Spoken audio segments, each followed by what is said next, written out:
So if you're trying to be an entrepreneur, sleep is no longer in your agenda, your calendar, or anything. So get used to being a walking zombie.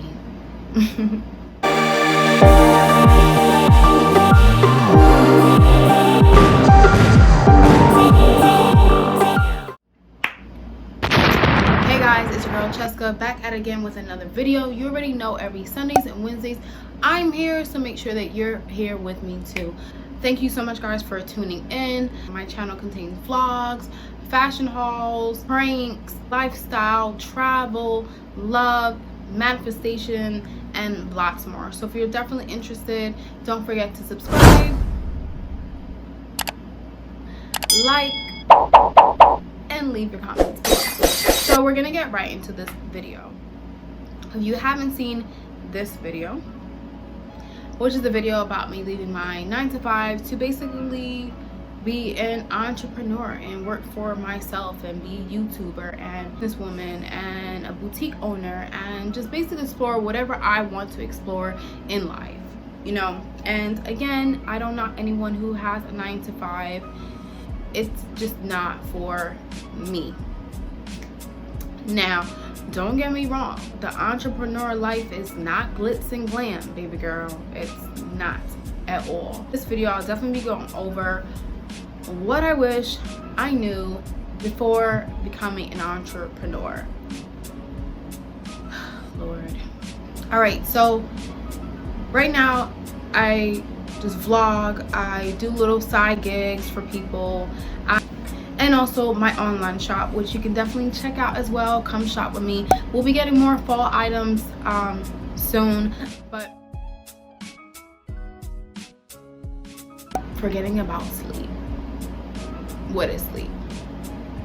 I don't sleep anymore. Even when I try to lay down, my mind is still racing because I'm thinking like, oh, what can I add to the business, or what can I do to make this business better, or what can I do to make that business better, or what else can I get into, you know, to become better, or to make more money, or just to pay my bills, you know what I'm saying? So if you're trying to be an entrepreneur, sleep is no longer in your agenda, your calendar, or anything. So get used to being a walking zombie. Also, the next thing I would say is to forget about overnight success. With like social media and the different social media platforms, it's still not going to be overnight success. It's not just going to be like posting pictures, posting your brand, and boom, there's your sales, and boom, you know, everything is boom, your business is booming. No. It's like it takes time for your brand to develop, for the world to get to know who you are. And once your brand is seen by the right person, then maybe then it will start booming. But until then, it is a process. It's not, you're not gonna make thousands of dollars the next night. No. Stop dreaming, wake up. Third thing I would say is, it's not this glamorous life that people make it out to be. Yes, it sounds good when, you know, someone asks, oh, what do you do? Oh, I'm an entrepreneur, or, you know, oh, I have my own business, or oh, I'm, you know, it sounds good to tell people, but behind the scenes, it's not glamorous. There's no glitter, it is long nights, long days, long nights, long hours. It's countless networking, and it's countless times of you being by yourself, especially in the beginning when you're still trying to develop your brand. And yes, it's great that entrepreneurs do have more control of their time, but at the same time, it's like I feel like we have to work even harder than the next person. We have to work harder than someone who has a 9-to-5, because there's no security. You know, we don't have a security of every 2 weeks we'll get paid. No. So it's like we have to work even harder, even though we have more control of our time. But the majority of our time is really going into our business and sacrificing for our business. And that brings me to the next tip, which is that I didn't think I'd go broke more than I'd succeed. Like, literally, you're putting out money, making flyers, making ads, making websites, making business cards, going to different network events, buying outfits for these network events just to stand out. And you're putting all this money out. You're buying your products and you're promoting on social media and all of this, you're putting out money, but where is the money? Like, when is the money coming back? You know, basically you're going to fall a few times before you succeed, before those sales start coming in, before you start seeing those thousands and then millions. Like, you're gonna be broke. I was broke several times before I got to this point. Several times. You don't know when you're gonna get your next sale. You don't, because you could get sales today and recognition for your product today, and then next week you have only one sale. And then you still have your bills and you still have your responsibilities and you still have to take care of your personal self. So you want to be an entrepreneur, just be okay with being broke a few times before you make it. That's honestly the most honest thing that, you know, I can tell you. There is so much that goes into building your brand. Like, I had to get the business cards, I had to get banners made for the websites, I had to get websites made. You have to pay for this, you have to pay for that, you have to do this, you have to update your Instagram, you have to have a business page and a personal page. You have to do a lot to brand yourself. And the more that you brand yourself, I feel like the more that people are going to start seeing your name. Because if your brand is everywhere, or if your logo is everywhere, or whatever type of business that you do is everywhere, then people are going to start seeing, like, oh, like, for example, I used to make bow ties when I first wanted to get my name out. I didn't know how to sew, nothing. But I taught myself how to sew. And I started out with bow ties, making bow ties with chains and just something different. And eventually, because everybody kept seeing that I was making it for people, I was even doing free bow ties for people just so that it would get recognized and people would ask about it. And then, you know, word of mouth is definitely important as well. So I remember one day, like, I was just walking the street and this girl stopped me. She said, oh, you're the bow girl. And I'm like, in my head, I'm like, I'm not even that popular. Yeah, I got, you know, a little bit over 7,000 followers but at that time, but I didn't, like, it was just so weird. I mean, it did feel good because she was like, yeah, oh my god, your bows are so creative. I actually seen it on my friend's son and I checked out your page, I love it. And she didn't know my name, she just called me the bow girl. But it was just the fact that, like, wow, someone is recognizing my work. I'm not just working like crazy, I'm not just losing sleep, like, you know, for no reason. So that felt good. And it was because I also branded myself. I made sure that I was out there in every way possible. But now I'm trying to rebrand myself into, you know, more of the vlogger and online boutique and other things. So this is a whole another process again. So now it's like I have to get people to believe in what I'm doing now. And that's another thing too. If you don't believe in your brand, or if you don't believe in your brand or your product, then no one else is going to believe in it as well. So if you don't think it's dope, no one else is going to think it's dope, you know? The fifth thing I would say is that I didn't know how to sacrifice literally my whole social life. Not really my whole social life, but it's like, honestly, it depends on you as a person. So if you don't got a 9-to-5 job, then you have to take your job serious. You have to take being an entrepreneur serious. You have to take your product or your brand serious, or you're not going to make any money, and how are you going to pay your bills? So you can't be out there just partying all the time, out with your friends, and I don't got a job, I don't got a 9-to-5, I don't got to clock in, and not focus on your brand. So with me, like, I had to learn to go out with my friends maybe once or twice for the month, not every week. I had to cut that off and focus on my website and focus on things I need to improve in my businesses. Your friends, some people or your friends are not going to understand this, but if you don't put 100%, because remember in the beginning, this is another tip as well, in the beginning you're going to be doing this alone. If I don't put 100% into it, I'm not going to get nothing back.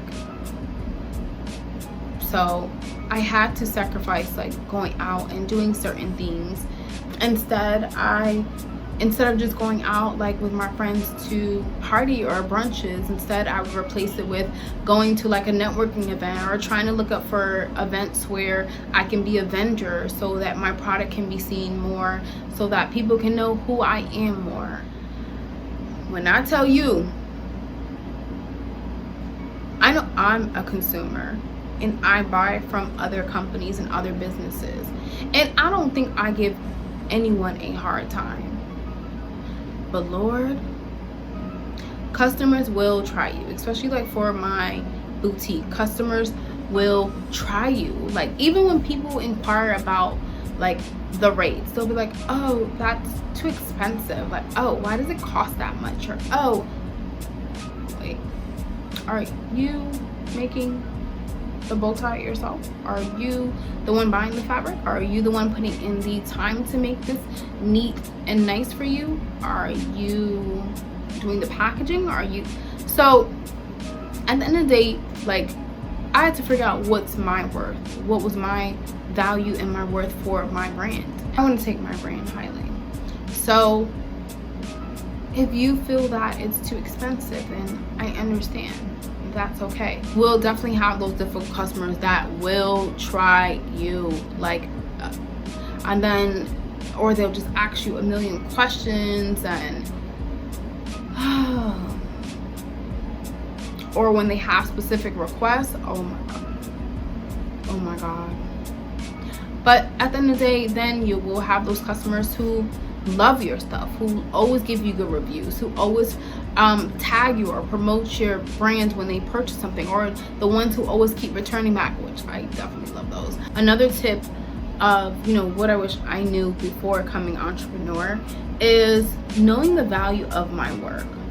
Now, someone said that your pricing should be 3 times more. It includes the time, that includes the money that you put into it, the packaging, everything. So even though, for example, another business may have the same dress and theirs is cheaper, they're the same dress but you have different colors and theirs is cheaper, it's up to you how you want to price it.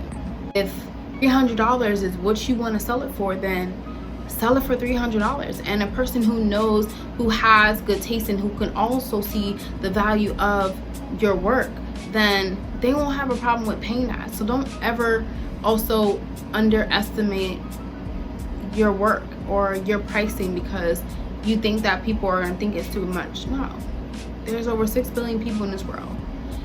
A few will and a few won't, but the ones that will, make sure that you give them your all with all your work, so that they'll refer you or they'll keep coming back to you as well. This to me is a very, very important thing that I learned, that I had to learn. Your main supporters are going to be strangers. Yes, your family and friends are going to first purchase from you and order from you and support you, but your constant sales or your constant supporters are going to be strangers, people you don't know. And I had to learn that a lot. Like, I have customers from Cali and Texas and Maryland and all over the states, and I don't know them. And don't get me wrong, your friends and family will have like emotional support for you and may push you and motivate you, but as far as when I talk about the physical sales, the money sales, are gonna be from strangers that you don't even know. Also, another important thing I would say is that I had to learn to take one goal at a time. Like, I would literally be like, I make a plan for the day and be like, all right, and I have like 20 things on this list. Yes, there's 24 hours in a day, but things come up, things happen. So be realistic. Take one goal at a time. Handle one thing at a time. All I'm pretty much saying is that don't set too many goals and not finish them, and keep setting goals and keep setting goals. Like, set a goal, get it done, cross it out. Next goal, set it, cross it out. You know what I'm saying? You can't build a great company on your own. Eventually you are going to need a team. You know, in my case, eventually I may need I'm going to need someone to record for me. I may need someone to edit for me. I may need someone to constantly update the products on my website. You know, eventually I'm going to need a great team so that everything can run smoothly, because eventually I can't do everything on my own. You know, I'm going to need help. So don't think that you can handle everything on your own, because it's going to get overwhelming at one point. It really is. This process of being an entrepreneur can really take the best of you. When I tell you, it really can. There's times where I literally sat there and just cried and was like, why? And I just don't understand certain things, and it's like, why my numbers are not going up, or why my sales are not going up, and it would just make me feel like I'm failing. But I also had to learn that this process does help you to grow in all ways, mentally and emotionally, and you just can't give up. I know I can't give up. I know I have to keep going. It's hard at times. It really is, because I don't know when my next meal is going to come from. I don't know how I'm going to pay rent next month. I don't know, like, if I'm going to have enough to do anything, you know. But it's like, I got to keep going. I got to keep going. I have to do what I got to do. I have to take care of me. I have a future I'm trying to build. I have an empire I'm trying to build, and this is the lifestyle that I chose. And there's some ups and there's some downs, but you have to crawl before you walk. So I know I'm gonna be a millionaire. I already put it out there in the universe. I just gotta put in that work now. So if you are an entrepreneur or thinking about being an entrepreneur, you know, it's not an easy process, but you believe in yourself, you believe in your brand, you can do it. You can do it. You're gonna be broke a few times. You may not be able to eat. Oh my God, I meant to tell you guys, I remember when I literally was eating peanut butter sandwiches and chips literally every day. Because I had put so much into my brand that I couldn't eat no hot meals. I really couldn't. I had to sacrifice, because I put that all into my business. It's gonna pay off. It's going to pay off. So hope you guys enjoy these tips on what you need to know before becoming an entrepreneur. Definitely leave your comments below on if you are an entrepreneur, thinking about becoming one, or following your passion. And I noticed shout out to a lot of my subscribers who, you know, have their own lashes, who make their own makeup brands, who are just basically doing their own thing. Like, I just love seeing everyone thrive and doing their own thing. So thank you so much again. I love you guys. See you next time. Smooches. Bye.